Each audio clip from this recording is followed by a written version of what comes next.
So, speaking of spreading misinformation, tonight's episode, we want to talk about how Newsom has signed these three, quote, deep fake election ad bills into law. This is from California Globe. So, this just happened. He signed all three of these laws. And as I already said at the top of the episode, it came about because of this video that was created with AI and Kamala Harris, and then it was shared by Elon Musk.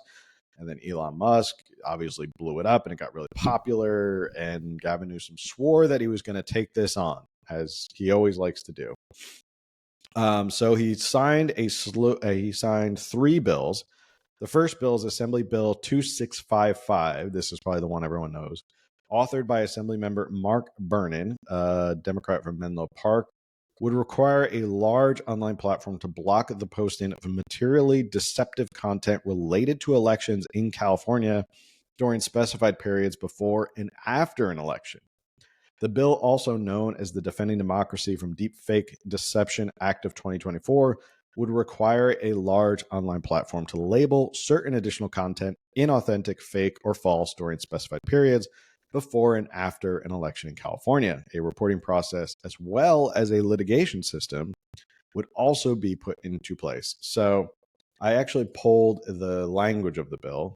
The bill would also authorize candidates for elected office, elected officials, elections officials, the attorney general, and a district attorney or city attorney to seek injunctive relief against a large online platform for noncompliance with the act as specified, and would assign precedence to such actions when they are filed in court, meaning that they go to the front of the line. Doesn't matter if, the courts are busy and they have thousands of cases. You go to the front of the line because it's so important. The bill would exempt from its provisions a broadcasting station and a regularly published online newspaper, a magazine or other periodical of general circulation that satisfy specified requirements. The bill would also exempt content that is satire or parody. So, something that video was labeled as parody, wasn't it? Like the author of the video, right. The creator was very much like, this video is parody. Right. And I think that leaves a big gaping hole open under the First Amendment. And the reason is because you may think it's satire or parody. So the people who share that video with Kamala Harris may think it's satire or parody. Officials like city attorneys or district attorneys or elected officials might think that's deceptive. They might think that it's satire or parody, but they may think that you're actually trying to deceive people. And that becomes sort of a subjective call, which I think opens all of this up to litigation. Now, without going into details, you and I, we embarked on a litigation journey together.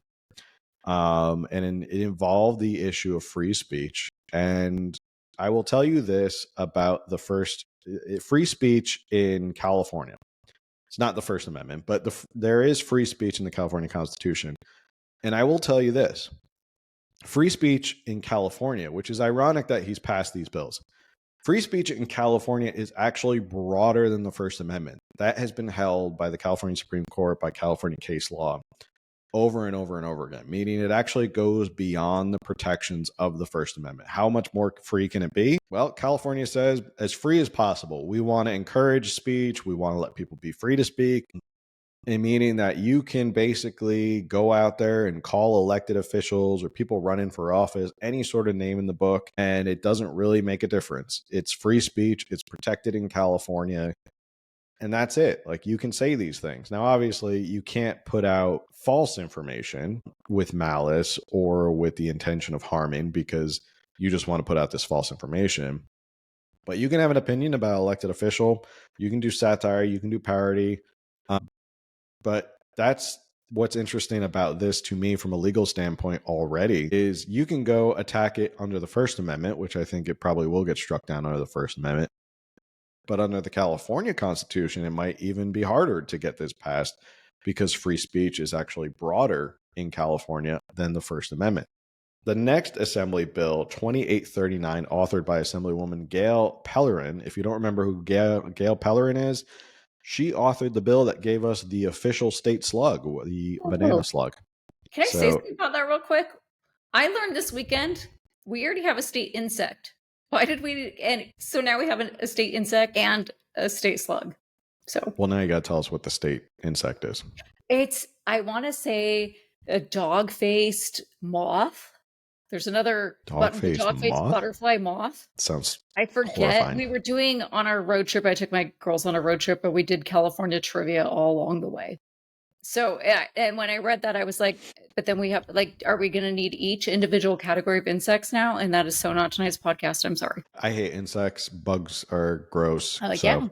I can't even imagine looking up what a dog-faced moth/butterfly is. Probably terrifying. Although I have nothing against spiders. I think spiders are useful. What? They eat They're flies. the worst. Yeah. No, spiders eat all the stuff that bother me. So spiders are cool in my mind. We'll have a chat later. Anyway, not the point of the episode to talk about whether spiders are cool or not. But anyway, Gail Pellerin wrote this bill. It would prohibit a person, committee, or other entity from knowingly distributing an advertisement or other election communication that contains certain materially deceptive content with malice subject to specific exemptions.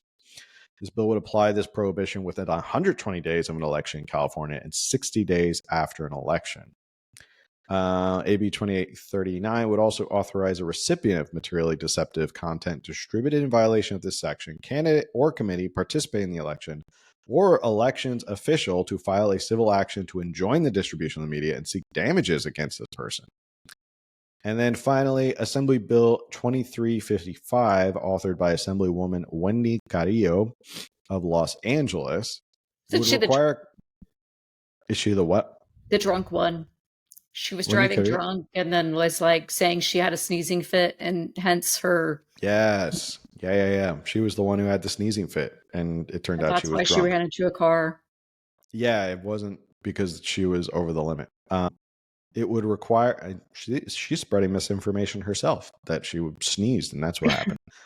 It would require a committee that creates, originally publishes, or originally distributes a qualified political advertisement to include in the advertisement a specified disclosure that the advertisement was generated or substantially altered using artificial intelligence. So that's where we're at. And like I said, it's still early. And in terms of how this is going to shape out legally, well, when it comes to passing those sorts of laws in California, it's shoot now, ask questions later, which is, that's always been California's motto is we'll pass the laws and then we'll see if they're constitutional or not. And in terms of whether it's going to stand up in court, the ex-user who shared the AI altered Kamala Harris video is already suing these new bills in the Eastern District of California Federal Court. His name is Christopher Coles. He alleges the new laws are a flagrant use of state power to force private social media companies to censor private citizen speech by purging election-related AI-generated content. Coles, who uses the X handle Mr. Reagan USA, came into the spotlight in July after posting a campaign video that uses AI-generated audio clips mimicking Harris's voice and referring to it as the ultimate diversity hire in a deep state puppet. So while we're on the topic of this video that started it all, why don't we just watch it? For those of you who probably haven't already seen it. I actually haven't seen it. You haven't seen the video? Seen it. Okay. So this is the video that is causing a stir. So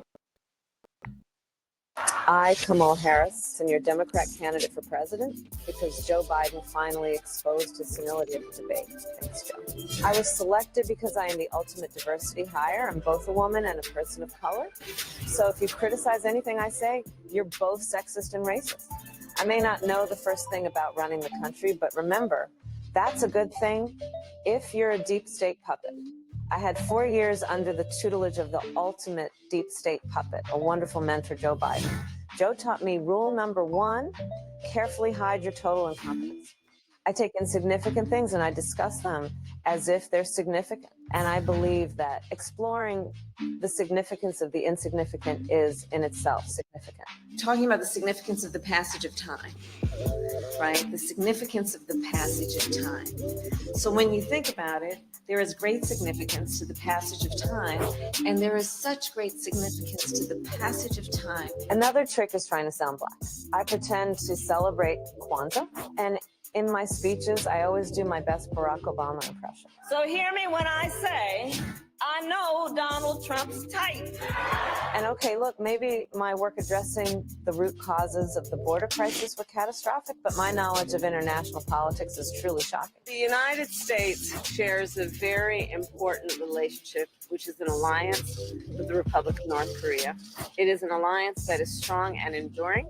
And just remember, when voting this November, it is important to see what can be unburdened by what has been. And by what has been, I mean Joe Biden. So that's Okay, that's so the video. It's just because on here it comes across a little bit choppy, but it actually doesn't sound like AI so much as they just took clips of finding all those words and finding her saying the words and then putting them together, which is not AI. It would just be a lot of work. Yeah, I mean, AI has gotten really good at mimicking people's voices. Actually, the platform we record this podcast on actually does AI voices. So if you want to insert something with your own AI voice, you can do that as well. Oh. But I know it's kind of terrifying. But I think it's because it was so smooth and it was done so well. I think that what scared people is that it does come off as like, but again, it's so ridiculous to sit there and think that that's an actual ad that like Kamala Harris actually recorded. Like, you really think she sat there and said like, hiding my incompetence and I'm the ultimate diversity hire? Like, that's like, okay, do you really think that Kamala Harris said that? It's funny. It's funny because it comes off as so real that people are like, I could believe this is actually a real video. And that is from Mr. Reagan. And he does put on top of the tweet, he says, Kamala Harris campaign ad parody in big, big letters. So he already labeled it as parody. I think one of his issues that he's taking to federal court with this is he's complained that they would require him on the video to put like huge letters that it's parody, like almost like obnoxiously big, like to say this is parody, and like, which would ruin the feel of the video. Yes. Like, you could maybe put it in the corner and be like, this is parody, but still to kind of force him to put it all over. So let me find, there was another video while I'm looking for it. Why don't you give me your thoughts on the video itself? Well, like you said, it comes across as real, but when you sit and watch it and listen to it, there's no way that you can possibly think Kamala Harris actually put out a video insulting herself line after line. Right. You know, no politician's going to do that, especially not one running for president of the United States. Yeah. So not to be outdone. I even feel like Democrats would find it funny. I laugh at when there's so many videos making fun of Republicans, and I have a sense of humor. I crack up at them. Yeah, I think it's funny when people make parody videos of Trump. Sorry, go ahead. No, I was just going to say, I think it's funny when people make parody videos of Trump. Like, yeah, I absolutely find the humor in it. And I was actually thinking, I drove by the French Laundry on my little road trip, and I was thinking about Gavin Newsom being there with his 12 friends. And like, can you imagine going to such an expensive restaurant with somebody who has no sense of humor? Like, come on, Gavin, this is funny. I would not want to go be like 11 of my closest friends, and you can't even laugh at parody. Like, it's just sad. So not to be outdone, somebody, I think it was the Babylon Bee, went ahead after Gavin Newsom signed all these bills and decided we're going to make the same sort of video, but with Gavin Newsom. So here is that video. Hi, I'm Gavin Newsom, the governor of California. This is a message for the people of America, given in my authentically recorded non-AI voice. Thanks to my leadership over the last several years, California has become a world leader in extremist left-wing governance. My policies were so effective that almost 1 million people are now fleeing the state every year. We even ran out of U-Hauls. During the COVID pandemic, I locked everyone in their homes and shut down businesses for months. Not the French Laundry, though. That's my favorite restaurant. Last year, I cleaned up the dangerous, messy streets of San Francisco, because Chinese Communist President Xi was coming, and I really wanted to impress him. He's my boss, after all. This year, I signed legislation that allows me to take custody of your kid if you refuse to give him artificial hormones and chop off his genitals. Because if you don't do that, you're a bigot, and bigots shouldn't be allowed to have kids. I've also led the way in green energy by banning all cars that don't run on electricity. Then I banned almost all the electricity. This is smart leadership. On my watch, the cost of living and homelessness have skyrocketed. Schools are failing. Drug dealers and human traffickers are pouring across the border. And poop has covered the sidewalks of San Francisco. This is the positive, joyful vision we offer as Democrats. That's why I'm enthusiastically endorsing Kamala Harris for president in 2024.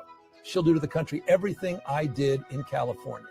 Anyway, I'm California Governor Gavin Newsom, and I approve this 100% real message, which is a recording of my voice without the assistance of any AI whatsoever. This isn't a deep fake, and you can rest assured that it isn't, because I just signed an unconstitutional law outlawing deep fakes. No one would dare violate it. Thank you, and science bless America. Yeah, so that was Babylon Bee. That's pretty funny. Not to be outdone, so just to really poke fun at Gavin Newsom even more. In 2020, they had a grip on social media. Maybe in 2016, they had a grip. Maybe not so much in 2016, but 2020, they definitely had a grip on social media based on the fact that they would tell them what COVID stuff you could share, what information you could share. They kicked Donald Trump off platforms. Now you have Twitter, which is now X, run by Elon Musk, and he doesn't care, and he's going to let anything on. He brought Donald Trump back onto the platform, so they hate that. They hate that someone's not in their pocket for that. They hate that even Mark Zuckerberg has come out and said, no, we're not going to be strong-armed this year for anything. We're not going to be told what stories can and cannot be published on our platform. It's just everything's going to go. So I think they're afraid that now they're losing control of what's going on social media, and stuff like this is starting to get shared, and they're not terribly excited about it. They don't like this what they call misinformation or deceptive material. And this isn't new. This is not new, and it's Gavin Newsom took the dive on it because it's California and he could get the bills passed, and they're going to try it. I think this is going to be like the canary in the coal mine in terms of how far they can go on pushing back on this First Amendment. Hey, thanks for checking out the California Underground Podcast. If you enjoyed that clip, make sure you subscribe, like, share, review, comment, all that stuff that helps with the algorithm, helps people find us more. And if you want to learn more, you can always listen to our full podcast at Apple, Spotify, Google, all those different places that you basically find podcasts. Or if you just want to keep watching clips, you can check out clips here, or you can subscribe to our channel right here, somewhere in here.